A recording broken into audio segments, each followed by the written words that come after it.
서울 인천 간 고속도로에 이어 1970년 서울 부산 간 고속도로 개통, 호남, 남해, 영동, 서해안 고속도로 등 동서 남북을 가로지르는 고속도로가 개통되면서 전국은 일일 생활권이 가능해졌다. 자동차 천만 시대, 고속버스는 빠르고 안전한 교통수단의 대명사로 여겨지고 있지만 그 이면에는 어두운 그림자가 있다.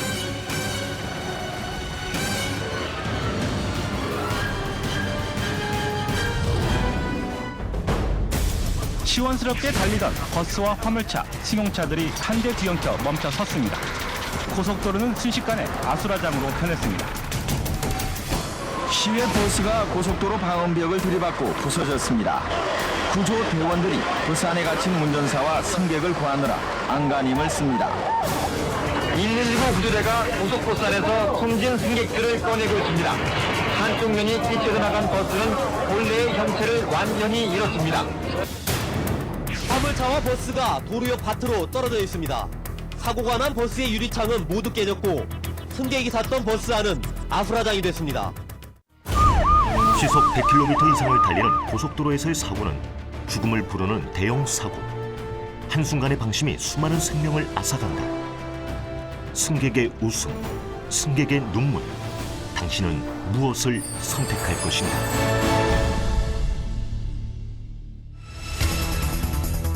하루에도 수백만 대의 차가 달리는 고속도로. 안전운전을 무시하는 고속버스는 도로의 무법자, 달리는 위험물이나 마찬가지다. 고속도로 위에서의 사고는 바로 대형 사고로 이어진다. 일반 도로에서 교통사고 치사율은 2.8%인 반면 고속도로에서는 무려 11.8%. 사고 원인을 보면 핸들 과대, 과속, 그리고 졸음운전이 가장 큰 원인으로 밝혀졌다. 졸음운전은 전체 사고 원인의 21.7%나 차지한다. 고속버스 앞유리창은 떨어져 나갔고 승합차는 형체를 못 알아볼 정도로 구겨졌습니다. 구조대가 심하게 찌그러진 차체를 뜯어내고 사상자들을 드러냅니다. 2007년 1월 13일 경부고속도로 상행선 서울요금소 1km 전방. 버스 전용 차로를 달리던 고속버스 운전기사 권 씨는 졸음운전으로 앞서가던 승합차 2대를 들이받았다. 실려보니까 가다 보니까 그때 저녁에 잠깐만 보면 어제도 물 마시고 순간은 또 잠깐 또 달았던데. 그 사고로 사망 10명, 중경상 21명, 피해액이 11억 5천만 원에 달했다. 그런 대형 사고는 10년에도 한 번 날까 말까 하는 사고였습니다. 저희 회사가 92년도 이후로 사망사고가 없었으니까요. 2006년 1월 청주를 출발해 서울로 향하던 고속버스. 그날따라 유난히 졸음이 쏟아졌던 운전기사 김 씨. 불행은 한순간이었다. 1차로를 달리던 고속버스는 앞서가던 승합차를 추돌하고 옆 차로의 다른 고속버스 뒤쪽을 연쇄적으로 추돌했다. 사망 피해는 없었지만 10명이나 되는 부상자가 발생했다. 모든 것은 졸음운전이 부른 화였다. 지금 졸음운전 안 해본 사람이 어디가 있겠습니까? 다 한 번씩 생각을 하죠.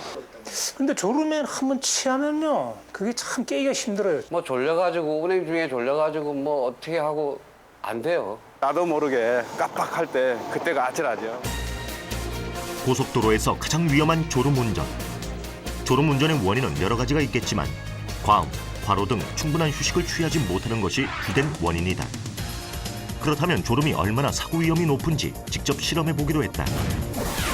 운전경력 13년 김기령 씨, 운전경력 11년 이종술 씨, 운전경력 16년 박준호 씨가 실험에 나섰다. 먼저 자연스러운 음주 상황을 연출했다. 대한민국 40대 직장 남성이라면 누구에게나 있을 수 있는 술자리. 술이 술을 부르고 실험자들은 서서히 취기가 오른다.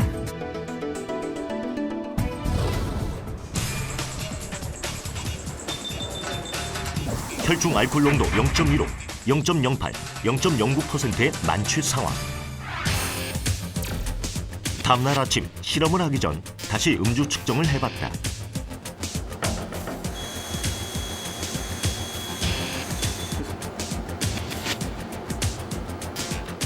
하룻밤이 지났는데도 남아있는 알코올.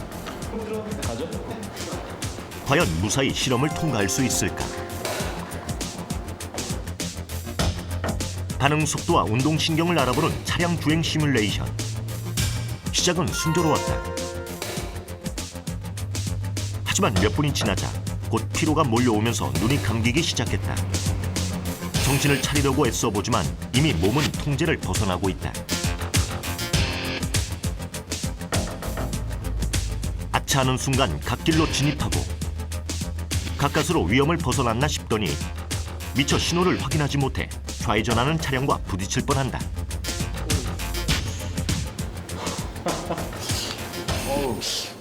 좀 생각보다는 조금 어색하게 되고 나 좀 졸은 것 같아요. 다음은 어제 술을 가장 많이 마신 박준호 씨. 현재 혈중 알코올 농도 0.02%. 앞서 실험자와 마찬가지로 실험을 시작하고 얼마 안 가 졸음이 쏟아지기 시작한다. 아예 눈을 감는 아찔한 순간도 나타났다.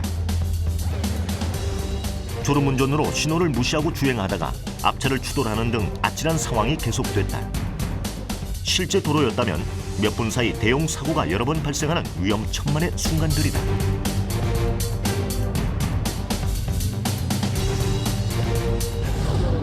잘 안 되는데요. 사람도 여러 치우고 차도 몇 대 그냥 파손시킨 것 같은데 잘 안 됩니다. 이게 실제 상황 같았으면 크게 사고 나고 대형 사고 치렀겠는데요. 마지막 실험자. 혈중 알코올 농도 0.01% 상태. 음주와 피로로 인해 졸음운전을 했던 앞선 실험 참가자들과 달리 침착하게 운전하는 마지막 참가자. 시내 주행과 달리 단조로운 풍경이 반복되는 고속도로에서는 졸음운전의 위험이 더 높다. 시속 100km로 고속운전을 하는 경우 단 2초만 졸아도 56m를 무방비 상태로 달리는 셈이라고 한다. 당연히 졸게 되면은 그만큼 주의가 분산이 되고 그러다 보니까 혹시 있을 위급 상황에 대처하는 데 늦게 되죠. 실제로 연구 결과에 의하면은 졸음운전이 음주운전 못지않게 위험하다고 합니다. 그래서 혈중 알코올 농도 0.2%의 그 음주운전만큼 피로운전이, 졸음운전이 위험하다고 얘기를 하죠. 제가 지금 서 있는 이곳은 고속버스가 많이 들고 나는 고속도로 휴게소인데요.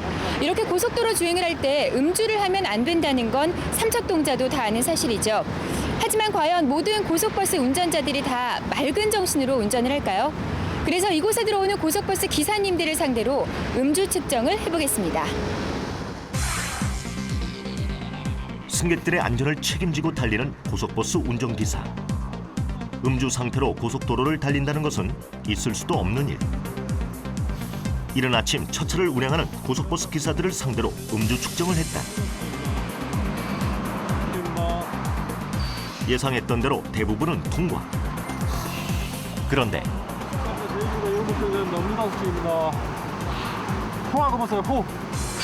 음주 감지가 되셔가지고 도로교통법에 의해서 음주 측정을 하겠습니다. 전에 뭐 가그리 같은 거 사용하신 거 없어요?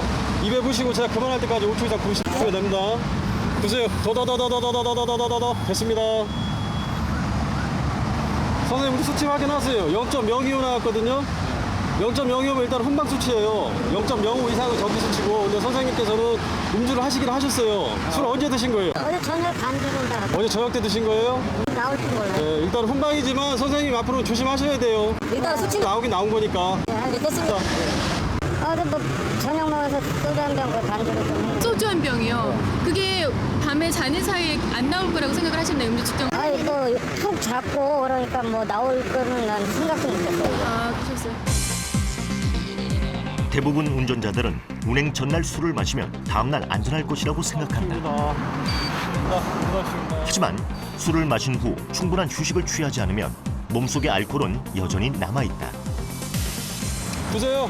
더더더더더더더더더더더더더 됐습니다. 선생님 수치 확인하세요. 0.01 나왔죠?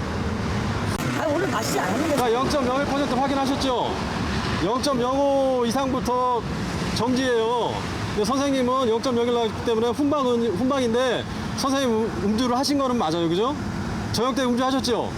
아니, 그건 좀 했는데. 그러니까 승객들 안전 책임지시는 분이 이렇게 음주하시면 안 돼요. 예? 다음부터 꼭 조심하셔야 됩니다. 예. 아니, 오늘은 안 마셨죠? 아, 그럼 언제 드셨어요? 어제 먹었습니다, 어제 밤에 드셨나요? 네. 야, 이렇게까지 나올 줄은 저도 이제 생각을 못했죠, 많이. 네, 앞으로는 승객들의 목숨을 담보로 운전하시는 거니까 음주는 절대 전날 하지 마시고. 예, 알겠습니다. 내가 타고 가는 고속버스의 운전자가 음주운전을 할 거라고 승객들은 어디 상상이나 하겠습니까? 승객들의 목숨을 담보로 달리는 고속도로에서 음주운전은 절대로 금물입니다. 사고는 우연이 아니라 필연이라는 것 명심하셔야겠죠.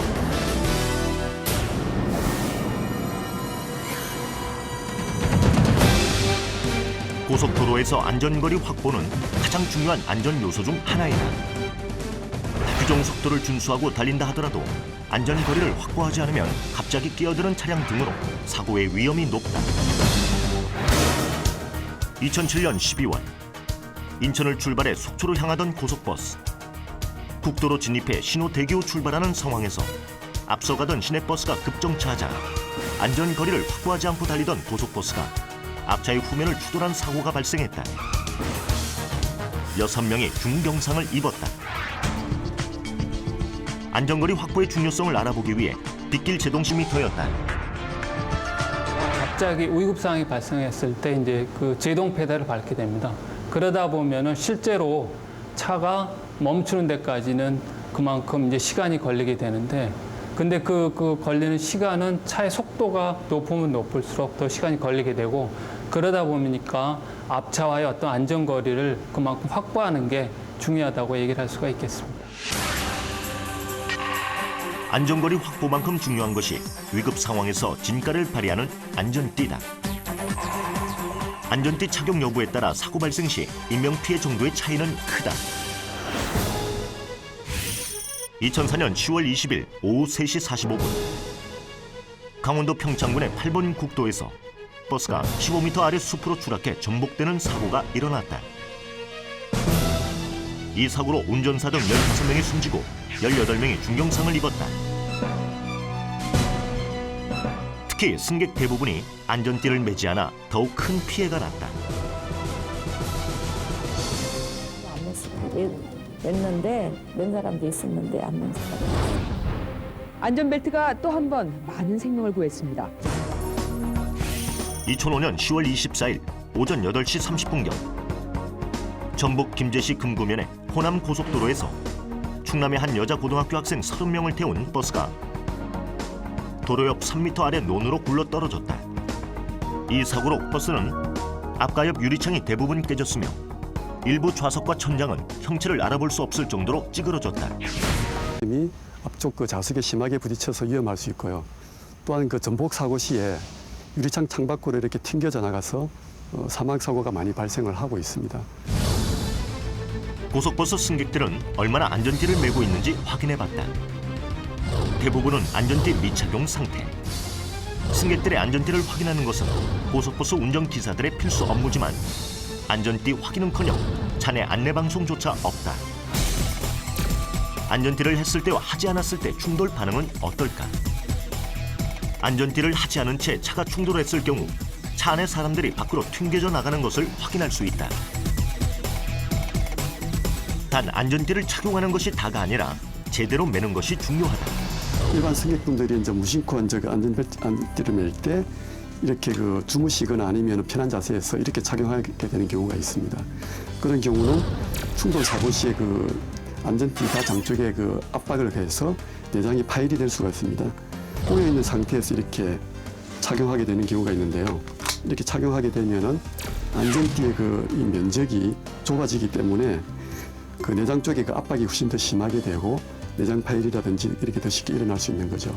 안전띠가 꼬여 있는 지역으로 확인하고 안 꼬여진 상태에서 안전띠를 딸깍 소리가 날 때까지 착용을 하고 이쪽 골반 부위 쪽에 착용을 해야 됩니다. 그렇게 하면 이 골반 부위가 안전띠를 튼튼하게 받쳐주게 되고 충돌 사고 시에도 충분히 견딜 수가 있는 것입니다.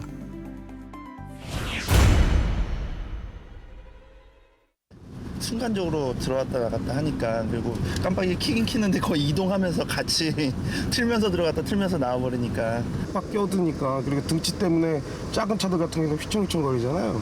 큰 차들이 승용차나 이런 뒤에 바짝 따라와 예를 들면 너무나 거리를 안 둬. 뒤에서 막 그냥 라이트 킨다고 그때 제일 겁나지 아무래도. 네, 일반 운전자들에게도 고속도로 위의 고속버스는 아주 위협적이고 무서운 존재라고 하는데요. 이경장님, 고속버스가 왜 위험한가요? 네, 고속버스 같은 경우는 뭐 안전거리 미확보나 네. 운전 중 휴대폰 사용, 뭐 졸음운전, 뭐 과속 등으로 사고가 많이 발생하고 있습니다. 사실 우리가 흔히 알고 있는 것들이죠. 과속이나 졸음운전, 안전거리 미확보, 휴대폰 사용. 하지만 이게 대형 버스다 보니까 일반 운전자들에게 더 위협적으로 느껴지는 것 같은데요. 그렇다면 얼마나 무서운지 제가 한번 이경장님과 함께 도로 위로 나가서 알아보도록 하겠습니다. 함께 가보시죠. 네, 가시죠. 고속도로에서 고속버스 관찰 결과 조금이라도 빨리 가기 위해 수시로 차로 변경을 하는 차량들. 욕심 앞에서 규정은 아무 소용이 없다. 터널 내에서는 차로 변경 금지임에도 막무가내 밀어붙이는 무대포 정신. 지금 저 앞에 가는 버스 갑자기 이렇게 끼어들게 했는데 저것도 너무 위험하지 않나요? 그렇습니다. 예, 고속도로는 100km 이상 주행하는 도로이기 때문에 대형 사고 발생하죠. 충분한 안전거리 확보된 상태에서 진로를 변경해야 됩니다. 고속버스 난폭 운전 이제 그만. 모르는 사람들도 굉장히 불안한 거예요. 이 대형 버스가. 사실은 거의 안 그러는데 변명이 아니라 거의 안 그러는데 오늘 좀 그렇게 됐습니다. 사고는 그 어쩌다 한 번이 사고. 그럼요. 앞으로는 안전운전 꼭 해주시고. 네, 감사합니다. 네.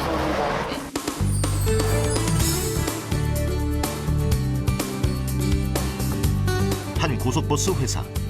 고속도로 안전 운행을 위한 캠페인이 한창이다. 이 회사는 10년 전과 비교해 사고 발생 건수가 현저히 줄었다. 과거에도 1년에 저희도 안전운전에 대한 예방 활동을 많이 했습니다만 저희 회사는 2006년도에 차량 관제 시스템을 도입했습니다. 그 차량 관제 시스템을 통해서 여러 가지 안전운행 기법에 필요한 요소들 분석함으로써 과거에 비해서 25% 정도 매년 감소하고 있는 효과를 보이고 있습니다. 철저한 차량 정비는 기본. 체계적인 안전관리 프로그램인 차량 관제 시스템을 도입. 중앙에서 도로 위 버스 운행 상황을 통제해 사고를 현격히 줄였다. 또 다른 업체. 운전기사들이 운행 전 꼭 거치는 관문이 있다. 자, 우리 소 기사님 음주 측정하겠습니다. 예. 사고 예방을 위한 음주 측정이 바로 그것. 예. 됐습니다. 자, 안전을 하시고. 음주 측정을 한 이후부터 사고도 눈에 띄게 줄었다. 네.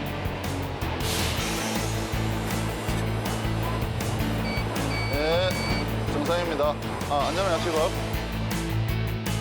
이런 시도들은 운전기사들에게 다시 한번 경각심을 일으키게 하는 자극제가 된다.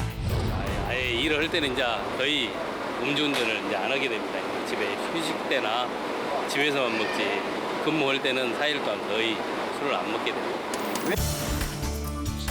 운행을 하다 보면 점심 식사 후 오후 1, 2시쯤이 가장 졸음이 쏟아지는 시간. 그때 차량 관제 시스템에서 문자를 보내 운전자들의 주의를 환기시킨다. 도로 교통 상황이나 날씨 등 문자를 통해 교통 정보도 제공한다. 또 자체 고속도로 순찰대를 운영해 위반 차량을 단속한다. 차선 위반 주의하십시오.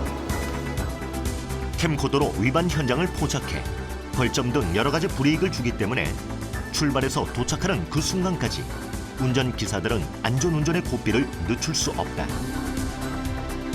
저희가 단속하는 이유는 차선 위반, 안전거리 미확보를 단속해서 해당 승무사원에 대해서 면담을 실시하고 교정교육을 다시 한번 실시해서 사고 예방을 하고 있습니다. 안전운전을 위한 개인의 노력과 회사의 체계적인 시스템이 합쳐진다면 사고율 제로의 꿈도 머지않아 실현될 것이다. 올해로 20년째 고속버스 운전대를 잡고 있는 김영순 씨. 경찰청 통산 20년 무사고 운전의 주인공이다. 20년 동안 한결같이 달려온 고속도로. 그의 장기 무사고 운전의 비결은 원칙에 있었다. 첫 번째 운전 철학. 가급적 차로 변경을 하지 않는다. 다른 차가 끼어들어도 스트레스 받지 않고 긍정적인 생각을 하려고 애쓴다. 운전에서는 내가 프로. 그래서 승용차와의 경쟁은 무의미하다. 편안합니다. 뭐 좌우로 이쪽으로 이렇게 끼어들고 저쪽으로 끼어들고 가면 아무래도 신경을 많이 쓰게 되는데 그냥 곧장 내 길로만 가면 굉장히 편안한 운전이 됩니다. 두 번째 운전 철학. 과속을 하지 않는다. 내리막길에서는 과속하기 쉬운데 출발해서 도착까지 안전속도를 고수한다. 빨리 가야 5분. 과속은 자신의 목숨과 승객들의 목숨을 담보로 하는 도박과 같다. 세 번째 운전 철학. 다른 차와 경쟁을 하지 않는다.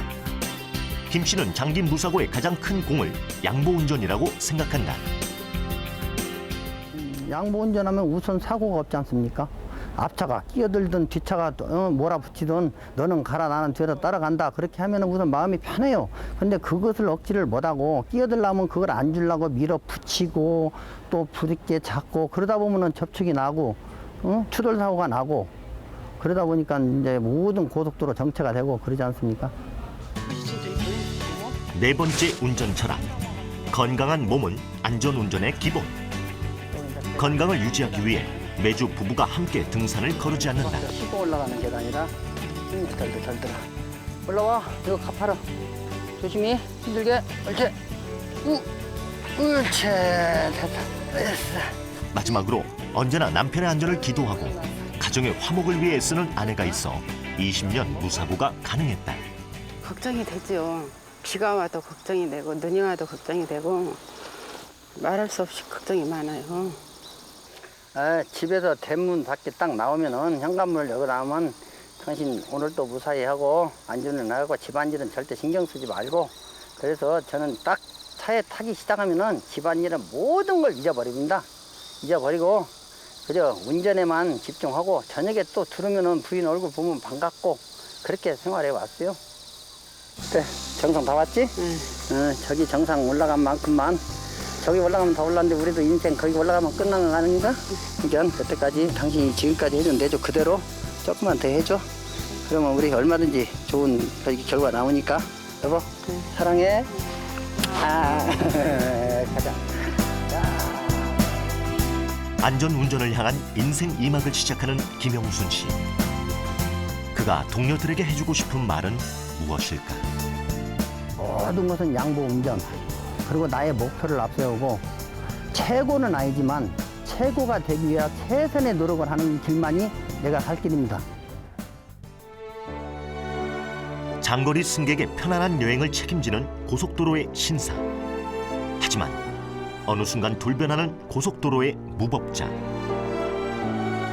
안전운전을 외면한 졸음과 안전거리 미확보는 돌이킬 수 없는 불행의 씨앗이다. 사고율이 점점 낮아지고 있지만 방심은 금물.